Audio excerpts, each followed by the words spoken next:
My name's George Tizzard, this is Rick Parkhouse, and we are Red Triangle, production company based in Dorset on the beach. We've been doing this for 6 years. We moved from a little basement studio into the studio we're in today, which took us 2 years to build. And the idea was, if we build it, they might come. So we built the studio thinking that was our sort of gateway into working with bigger acts. And since we moved in here, we've had Ollie Murs, 5 Seconds of Summer, Cheryl's come down. I'm probably missing Saturdays, Little Mix, Luke Friend, The Vamps. Yeah. So we are predominantly pop. We can do other things as well, but that's sort of where we've fallen into line, and it seems touch wood to be working at the moment.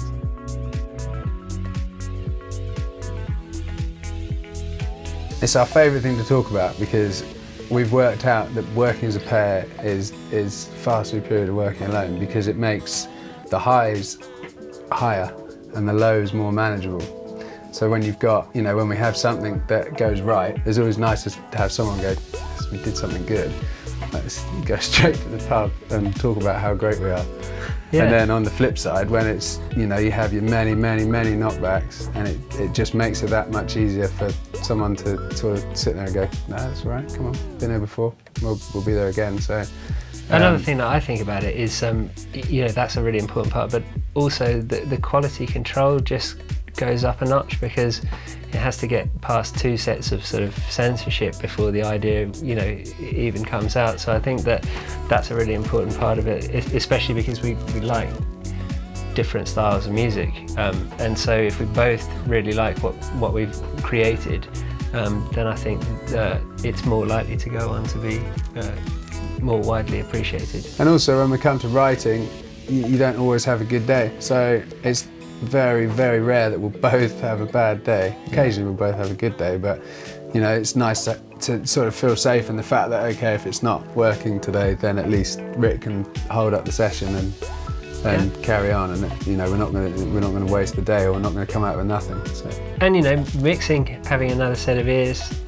George is quite often sort of lining up the next bit of work whilst I'm working away on something. You get really so absorbed in it that it's nice to have him just wander back in with fresh ears and go, oh, it's too wet, that you need to dry that up, or that's not punchy enough, or and that is really invaluable. That's because you forget to take I forget to take breaks, and you can so easily lose lose sight of things. But having another set of ears constantly on the same project is invaluable as well.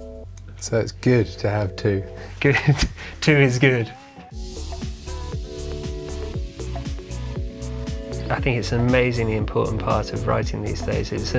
Mixing is an important part of production these days, because quite often when you're in the very early process of writing, you don't really have very much to go on. You've got some chords and maybe a drum beat, and the way that you mix and process that drum beat can give, I hate to use the word, but give the other people in the room a vibe. And it could be as simple as really dirty drums, and everybody's like, oh yeah, that sounds great, and it gets everybody excited. And so I think that mixing as you go along is very important. And I also think it's part of the reason that people get demo-writers, is ideas that you throw together really quickly in the production process to kind of just get things moving, then stick, and they have a certain magic about them that might be what led to the whole song being created, that then if you try and polish that up too much, it disappears. So we're just going to talk you through a little trick that we use to give a bit of life and sort of dynamic to programmed drums. We just automate the top filter here on the Sonorx EQ. So we enable the automation on that, and what we tend to do is in our verse we'll dull the drums down a little bit. Everything underneath sort of 8K will stay, and we'll just take the sparkle off the drums, but you still have the punch and everything, and it has the effect of, so you see here the filter's engaged during the verse. Pull it down further just to show, just to show what it's doing. And then, yeah, so I'll keep it held here, building verse 2.5, and then you'll see the filter just disengage for the chorus. Brings all the top end sparkle back, as if the live drummer was sort of digging into the cymbals a bit more. Into it. And it just helps give you contrast, little bit of light and shade between your, your verse and chorus. And it's quite we had it quite extreme there, but you can dial it. 8K seems to be the magic number, doesn't it? So that it's not too dark in the verses, but you just sort of feel it almost like a... We've put it across a whole drum bus before on a whole song as well, and just used, say, like tambourines or something like that to actually just give a bit of light where the rest of the drums feel quite dark and quite moody. We were talking about this earlier in the fact that the Sonox stuff has got a really classy feel to it, because the amount you're actually doing to that, it looks like it's going to make a real difference and it's actually going to be quite harsh.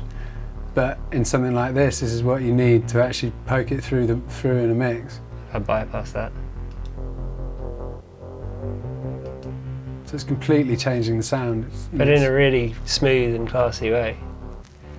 I was talking earlier about the multi-bus stuff we've done. So when we finished, got our rough balances, what we'll do is we'll bus in a very sort of systematic way to 1, 2, 3, 4, 5, 6, 7, 8 buses. So we've got 8 separate stereo buses, each with their own 48-bit master fader on. And the reason we do that is firstly so we can process the buses. Like here we've got an inflator on all our basses, because we've got several bass synths and a live bass running, and so we're processing that whole bus with inflator. So our synths, we're just ducking a little bit of 3K out there so they don't compete with the vocal, but that's across the entire synth bus. Maybe there's a sort of a build up there that we weren't liking. We find it actually, which we probably won't show you because we haven't got anything on this track, but with gang vocals, anything we do in our big room, there's a certain frequency that builds up.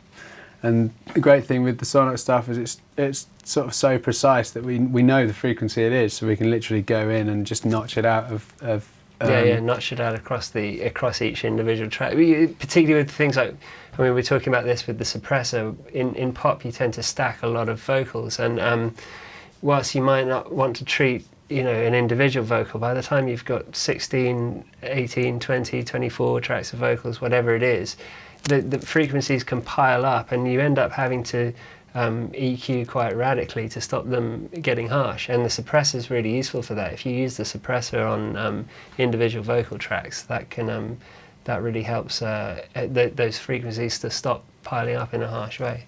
So Rick's now going to talk you through our patented reverb trick that we promised we didn't see somewhere else online and do our own version of. We were just thinking about ways that we use the Sonox reverb, and something that I think would be quite fun to go through is how we sometimes print the return of the reverb once we've played around with it and automated it. Show the finished article first. Yeah, so this is a pre-chorus to a song, and basically what's happening is the pre-chorus is getting wetter and wetter and wetter, and we're riding up the decay time of the reverb on the Sonox, but then we've actually printed the reverb so that we can cut the tail dead as it goes into the chorus. So. Or use it for something else.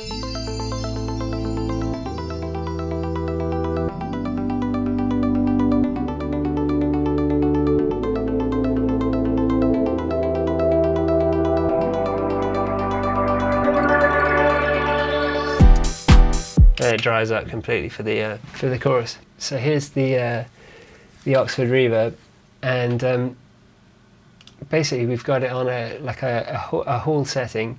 For this particular effect, it doesn't really matter too much. Just as wet and kind of splashy as you want it. And then we've enabled the automation on the reverb time there. And so if I put that out of the main mix and I'll solo that. Oh, I forgot to say, we actually bounced, in order to do this, we bounced the entire pre-chorus down as a section of audio. and then we're putting the reverb on as an insert, 100% wet. So the pre itself, you know, remains unaffected. So this is just the reverb as on its own. You see, as the pre-chorus goes on, the reverb's getting longer and longer and longer. It's just giving atmosphere and space and air and then it goes on to a really long tail there. And the reason we've then basically sent that to a bus. We've got a bus here set up, stereo effects print, and recorded it onto another track. And the reason to do that is a couple of reasons.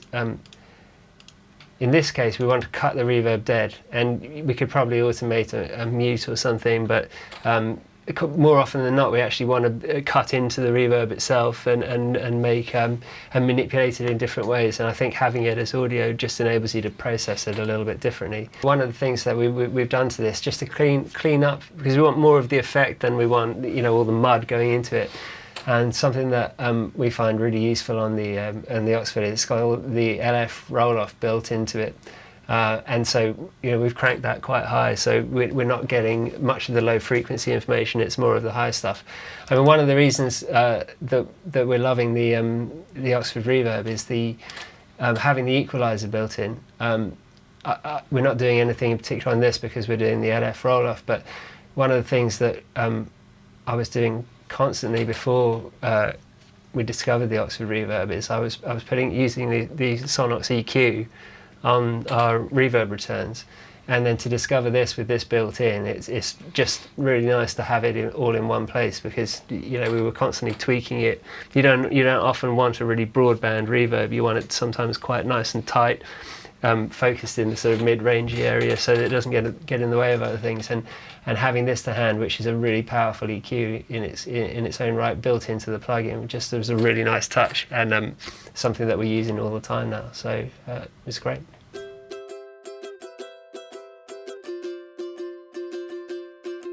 Streaming music services, we think, or I think, I don't know if you think, but I'm sure you do. I think it's a really good thing, because I think it's going to enable the future of music to regulate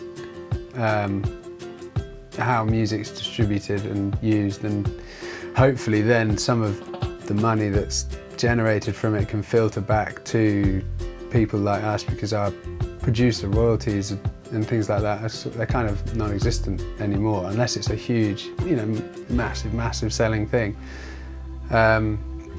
Yeah, on something we did recently, we were told that for every one legal download, there was 7 illegal downloads, and it was, you know, although, you know, we take it because we're in this business and this is what we want to do and we love doing it. We're very privileged to actually have the opportunity to work in it. Actually, you know, it does frustrate you. Something else that you always say is it's an education thing, because I think that if you make your living selling music that you've created, then you know, the cracks thing and cracked software is a really pertinent issue. There's no way that you should ever be using cracked software if you make a living making music, because it's so hypocritical. How can you ever expect people to, you know, to stop downloading stuff for free if you won't pay for the products that enable you to make your living? And so I think it's a big kind of cycle, and I think it's really important that people who are engaged in this professionally, everybody in fact, you know, pays for their plugins and pays for their music.